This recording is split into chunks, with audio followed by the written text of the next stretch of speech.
Say it with me. One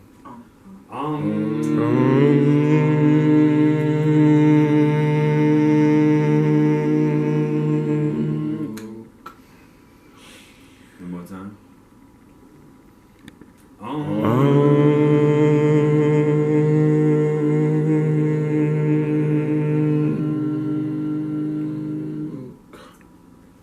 We usually do it 3 times.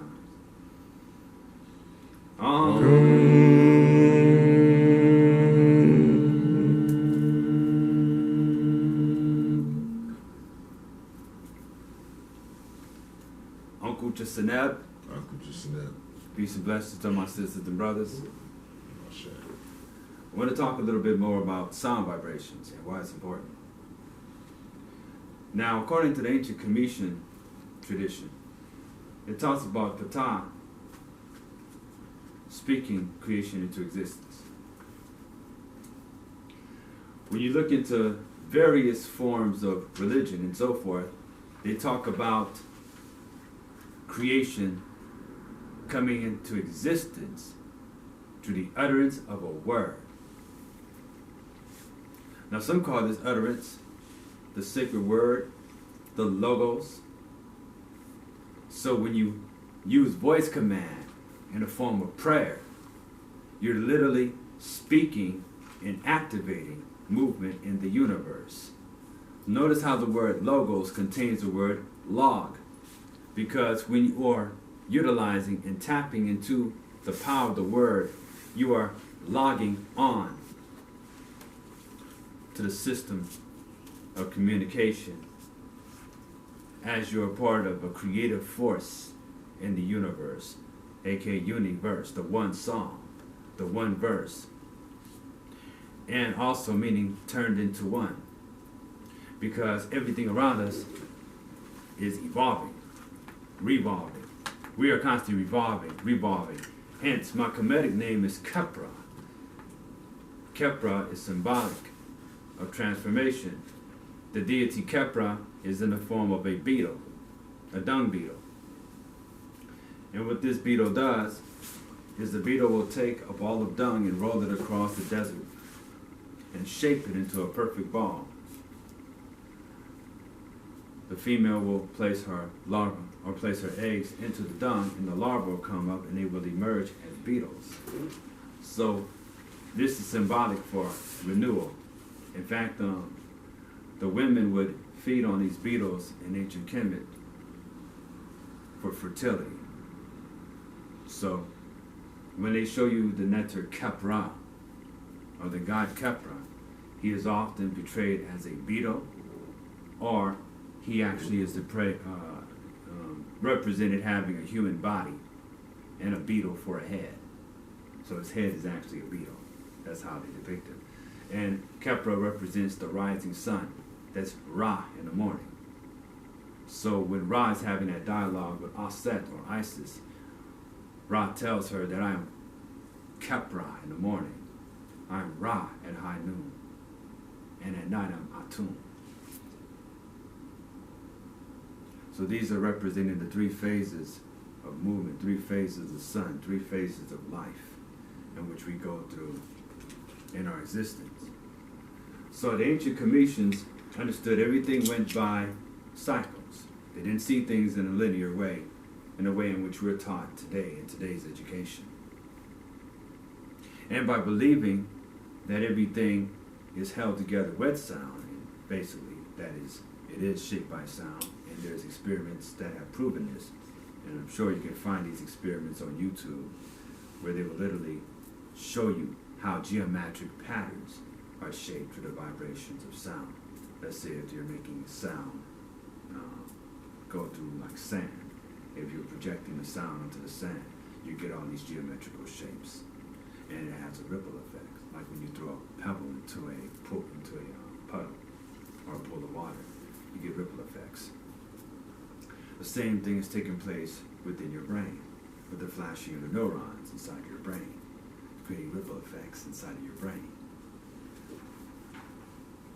Your thoughts is creating a hologram within your brain. Am I making sense? Mm-hmm. Okay. So what you're seeing Imagine thousands of pebbles being thrown in the pool at once, having thousands of ripple effects. And this is what's allowing us to hold all this together. And this is what you're seeing. Am I making sense? Mm-hmm. You're seeing the result of that. Okay, so we live in a holographic universe, but remember, a hologram is also made up of self-similar parts, because every part of the hologram contains the whole. Hence, fractals. So, being in this universe, in this reality, we're constantly participating as co-creators and creatresses. And this is why we're going to be careful, not just what we do, but also what we say. Because the universe itself is voice activated. And so is your DNA. It's voice activated. So what you say to yourself can either be a self-blessing or also a self-hex. So you got to be careful of putting yourself down, even if you're being, well, humorous. You got to be careful what you're saying about yourself, because you can actually program yourself to think negative about yourself. When you say positive things about yourself, then you invoke positive energy. You see? So I want everybody to repeat after me. And you ain't got to write it all down right now. And we'll go over this again. This is called the divination of the body members. What you want to do is you want to see every part of you being activated as you say these utterances. I am the divine knot within the olive tree. I am the divine knot within the olive tree. Doubly beautiful splendor more than yesterday. Doubly beautiful splendor more than yesterday. I am Ra, I am Ra, who exalt those who praise me. who exalt those who praise me. I am the divine knot within the olive tree. I am the divine knot within the olive tree. Ra has gone forth. Ra has gone forth. I have gone forth. I have gone forth. And coming forth this day. And coming forth this day. My hair is of Nu. My hair is anew. My face is of Ra. My face is of Ra. My 2 ears of Heteru. My 2 ears of Heteru. My 2 ears of Apu, pardon me. My 2 ears of Apu. My 2 eyes of Heteru. My 2 eyes of Heteru. My nose is of Kinsheps. My nose is of Kinsheps. My teeth are of Khepra. My teeth are Khepra. My lips are of Ampu. My lips are Ampu. My neck is of Aset. My neck is of Aset. My backbone is of Set. My backbone is Aset. My 2 hands are of Kinamu. My 2 hands are Kinamu. Lord of Tatu. Lord of Tatu. My forearms are of Neith. My forearms are Neith. Lady of Saul. Lady of Saul. My belly, my back are of Seket. My belly and back is Soket. My chest is of the mighty of Terror. My chest is a mighty of terror. My buttocks is the eye of Haru. My buttocks are the eye of Ru. My hips and legs are of Nut. My hips and legs are Nut. My feet are of Ptah. My feet are Ptah. My fingers and toes My fingers and toes are of the living Aratu. are the living Aratu. Not a member of me is without divinity. Not a member of me is without divinity. Tahuti protects my flesh entirely. Tahuti protects my flesh entirely. I am Ra every day. I am Ra every day. Not shall I be seized by my arms. Now shall I be seized by my arms. Not shall I be carried away by my 2 hands. Now shall I be carried away by my 2 hands. Neither men or women, Neither men or women, shining ones, shining ones, or any ancestor or any ancestor should do harm to me. shall do harm to me. For I come forth advancing, For I come forth advancing, and I know my name. and I know my name. I am yesterday, today, and tomorrow. I am yesterday, today, and tomorrow. Seer of millions of years Seer of millions of years is my name. is my name. Traveling the path of Haru, Traveling the path of Haru, the judge. the judge. Do that every day and see how you feel. That comes out of the Purdim Heru Ger, misnamed the Egyptian Book of the Dead. But it's actually called the Book of Coming Forth by Day from Night. You can get you a copy by E. A. Wallace Budge, where it has the transliteration and the translation, where you can see the metadata, aka the hieroglyphics, next to the English, Yep. and you can start studying those and meditating on the glyphs.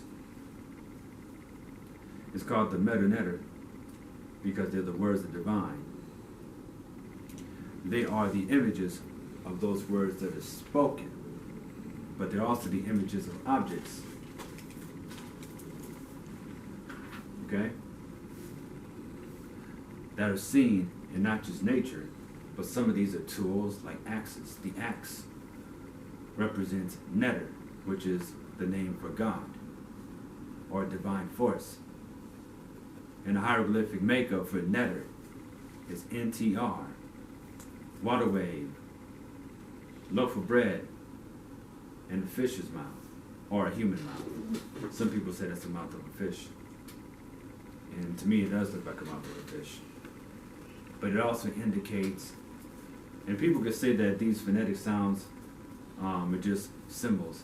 But to me, when I meditate on the glyphs, what I see is it's talking about the wave of energy in the loaf of bread in the mouth, indicating the energy also nourishes us as we speak creation into being. This is what netter does, and we are all aspects of netter. So when you open the Pernam Harum Ger, and also known as the Egyptian book of coming forth by day from night, it says Nukbat and Tur, which means my soul is divine. I cannot say this more. I cannot say this enough, right? There's another part where it says you are the Ka that strengthens my limbs, because we're also strengthening our Ka by doing various things to make it that we have a strong life force. So therefore, you're strengthening your spirit double, right? And it is believed that the spirit double can be called upon to do work when the person who once possessed the Ka in the physical form has departed. The Ka, its symbol is two lifted hands, meaning that which is on high. Each and every one of us has a Ka. Each and every one of us have a double. And when you depart, when somebody calls upon your name, they're feeding your Ka. And your Ka will actually do work in this plane. That's what it's believed. Okay? So each and every one of us have a Ka. We have a double. There's an aspect of you that goes and transcends back to the higher planes. And there's an aspect of you that can also work here and stays here as long as it is fed. So when people are calling your name and they're calling upon your Ren, right? You spell it backwards, you get Ner, which is energy.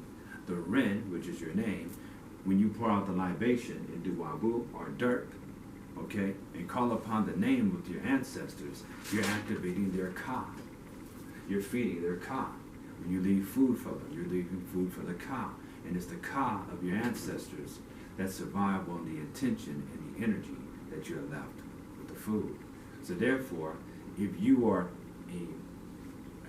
not only an honorable ancestor, but someone who is great and recognizable, you'll have your descendants pouring out water and feeding your Ka for generations to come.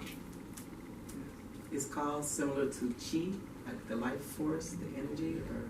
In many ways, yes, because the Ka also feeds on the Shechem. Now the Shechem is also your life force energy.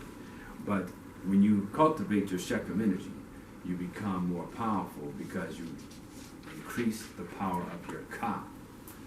And therefore, you develop spirit power, or Ka power, Heka. By focusing on the Shechem energy, when you're meditating? Mm-hmm. Yes, that right there strengthens your Ka. It talks about the Ka and the Kus in the heavens feeding upon the Shechem. So you want to cultivate the life force, you want to cultivate Shechem. So you have spirit power, Heka, which has been translated to mean magic, or words of power, Hekau. But does saying Shechem elevate the Shechem energy? What's the word for it? Harim? Well, that's one of them. Some of them, there are chants where they say, Sa Sahu Sekum. Sa Sahu Sekum is one of the chants that I've heard people say. The Sa, which is the divine essence, and the Sahu, which is the incorruptible part of you, and the Sekum, which is the energy and also power. It can also represent authority. In fact, when you look at the Sekum, the hieroglyph for Sekum is a scepter. indicating that it's power and authority too. But if you have weak levels of Shechem, you're not going to have any authority to make anything happen. Right. Okay? So it's kind of like having Ashe in the West African tradition. If you have a strong amount of Shechem, aka Ashe, that means that you can command things to happen. And they happen. You see what I mean? Mm-hmm. If you have a low energy level, then that means you have weak levels of Shechem. So therefore, the things that you say, if you have weak utterance, then you're not able to put a strong intent behind your utterance because you have weak Shechem. How do we build the Shechem up? You can build it up through working and cultivating chi movements, yoga, eating right, going out into nature, and developing a relationship with nature, aka Netta, because the Nettaru, they function in aspects of nature. The river is a netter, the tree is a netter, the soil is a netter. So, as far as the African way of seeing things, everything around you is living. Everything around you is pervaded with spirit and consciousness, even the directions. So, you say, I give thanks and praise to the floor. I give thanks and praise to the wall in the north or the south. I give thanks and praise to the wall in the north. I give thanks and praise to the wall in the east. I give thanks and praise to the wall in the west. I give thanks and praise to the ceiling. I give thanks and praise to the air that I'm breathing. You see what I mean? See, we just talk about the sun like it's just a fiery ball. In ancient Kemet, they wouldn't have talked about Ra without praising him. So, we wouldn't have just talked about the sun without giving praise to the sun, because we understand that there's a spirit behind the sun, which we call Ra, which is the same spiritual energy that makes us up of our life force, because we're also living rays of the sun. We are the Remech, Rem, or that is the teardrops of Ra.